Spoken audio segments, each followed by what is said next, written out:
Hello everyone. So today in this session we are going to study about cost and its relationship. So there are basically three cost: total cost, average cost and marginal cost. So इन तीनों के बीच में कहीं ना कुछ relation होते हैं, कहीं ना कुछ इंटर रिलेटेड तरीके होते हैं. So let's see how this works. Okay, now see, the first relationship is between average cost and marginal cost. Now see, both AC and MC are derived from total cost. We know this thing very well. Average cost refers to total cost per unit of output, and marginal cost refers to addition to total cost. When one more unit of output is produced, तो एक और अगर ज़्यादा additional में produce करते हैं तो वो marginal cost कहलाता है.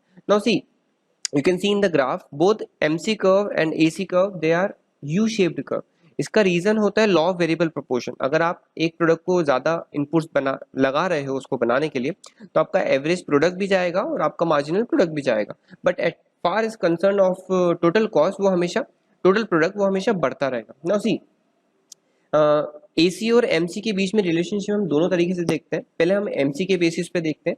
When MC is less than AC, मतलब you can see MC curve जो है पॉइंट ई के पहले कम है और एसी कर्व उससे ज्यादा है. ठीक है, दोनों फॉल कर रहे हैं.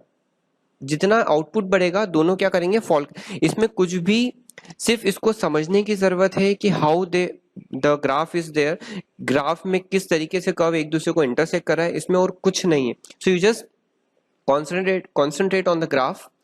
Second, when MC is equal to AC, अब MC AC से इक्वल कहाँ हो रहा है, E पॉइंट पे. इस पॉइंट के बाद MC जो है वो ज्यादा हो जाएगा AC कर्व के. ठीक है, जहां पर MC और AC दोनों एक दूसरे से इंटरसेक्ट कर रहे हैं, this point will be the minimum point of AC.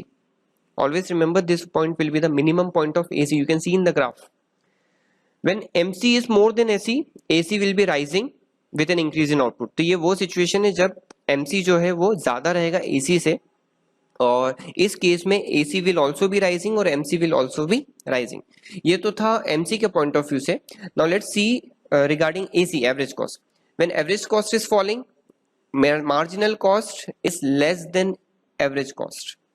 When AC is rising, marginal cost is more than AC. You can see in the graph, E point के पहले MC जो है वो कम है AC से, और E point के बाद MC जो है वो ज्यादा है AC से. When AC is constant at point E, MC is equals to AC. इस पॉइंट पे MC कर्व AC कर्व को कट करेगा और इसी पॉइंट पे AC कर्व जो है वो मिनिमम रहेगा. So MC is always to the left of AC and cuts AC from its lowest point. ये अभी हमने देखा. So this was the relationship between average cost and marginal cost.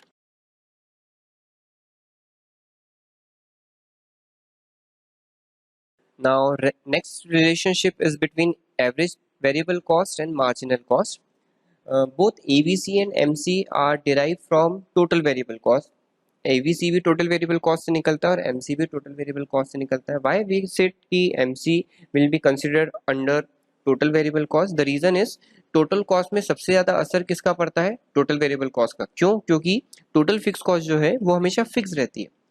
Then AVC refers to total variable cost per unit of output, and MC is the addition to TVC. Okay, when one more unit of output is produced. Now let's see the relationship between both AVC and both MC. They both are U-shaped curve. The reason is again law of variable proportion. Let's see how this works. When AVC falls, assume करते हैं, when AVC is falling, उस case में marginal cost जो है वो AVC से कम है. You can see in the graph at point before the equilibrium point, point MC equals to AVC दे रखा है ग्राफ में. उस पॉइंट के पहले देखें तो AVC जो है वो क्या है, MC से कम है.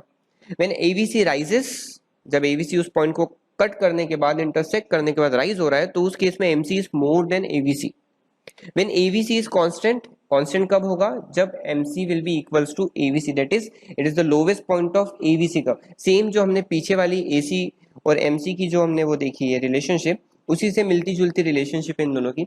अब अगर अपन मार्जिनल कॉस्ट के पॉइंट ऑफ व्यू से देखें तो when MC will be less than AVC, AVC falls with an increase in output. ठीक है, when MC is equal to AVC, यहाँ पर MC और AVC क्या होंगे, दोनों एक दूसरे को इंटरसेक्ट करेंगे. This is the point blank जिसको अपन बोल सकते हैं. When AVC does not rise और फॉल, ये पॉइंट पे ब्रेक इवन हो जाता है. When MC is more than AVC, AVC rises with increase in output. So this was the relationship between MC and AVC. Okay, so now next relationship is between average cost, AVC, AFC and MC. अगर question में पूछा जाता है कि AC और AVC के बीच में relationship बताओ तो भी यही ग्राफ बनेगा. अगर क्वेश्चन में पूछा जाता है कि AC, AFC और MC के बीच में ग्राफ बनाए तो भी यही वाली रिलेशनशिप आएगी. ये चारों ग्राफ एक दूसरे के साथ हमेशा इंटर रिलेटेड होंगे. ठीक है, you all are aware of what is AC, you all are aware of what is AVC, you are aware of what is AFC and MC. Now see, just look in the graph. पहले graph को study करते हैं. AC और AVC जो है, see the graph AC and AVC. AVC is far behind AC और उसके बाद जैसे जैसे वो आगे बढ़ता है, जैसे जैसे वो इंक्रीज होगा, AC और AVC दोनों एक दूसरे के साथ में आते जाएंगे. मतलब they are very much closely related to each other, क्योंकि आउटपुट जो है वो इंक्रीज हो रहा है. पहली चीज.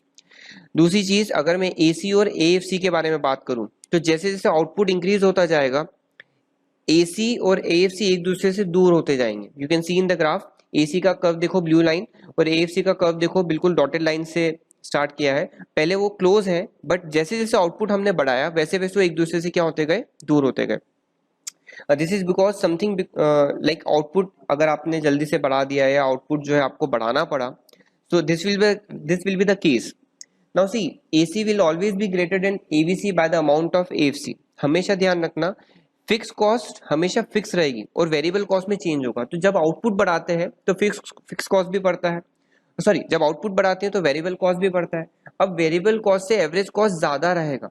क्यों रहेगा? क्योंकि AFC जो है हमेशा डिक्लाइन करेगा as you are increasing the output. Next is the vertical distance between AC and AVC will always continues to fall with an increase in output because there is a gap. वो जो gap है वो gap क्या होता है? वो AFC. You can see AVC AC के बीच में जो gap है वो equal है AC और AFC के gap से. You just look to the particular graph. इसको आराम से एग्जामिन करो.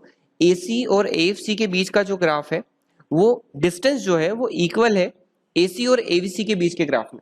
कहीं ना कहीं वो सिमिलर है. क्यों? क्योंकि AFC जो है वो एक ऐसा इंस्टेंस है या एक ऐसा पॉइंट है जो हमेशा रहेगा, चाहे प्रोडक्शन लेवल जीरो ही क्यों ना हो. AC and AVC curve can never intersect each other as AFC can never be zero. ये अभी बताया कि जीरो लेवल ऑफ आउटपुट पर भी टोटल फिक्स कॉस्ट रहेगा, और टोटल फिक्स कॉस्ट रहेगा तो जीरो लेवल ऑफ आउटपुट पर एवरेज फिक्स कॉस्ट भी रहेगा. Both AC and AVC curves are U-shaped. We know this thing because of law of variable proportion. MC curve cuts AVC and AC curves at the minimum point. This is one of the important topic. AC curve और AVC curve दोनों U shape है. दूसरी चीज, marginal cost का जो curve है वो AC और AVC दोनों को कहां से कट आउट करेगा, कहां से इंटरसेक्ट करेगा? जहां पर वो मिनिमम पर है. ठीक है.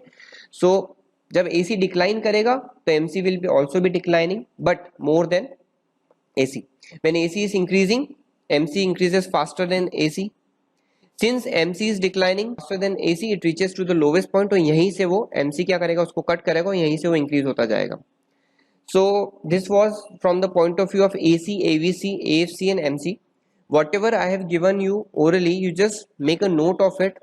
इस ग्राफ के अलावा कुछ चीजें मैंने आपको बताई है तो उसको आप अच्छे से कॉपी में पॉइंट वाइज नोट डाउन कर लीजिएगा. Okay, now this is the last relationship between total cost and marginal cost. This graph you just make it down in your notebook, in your note copy.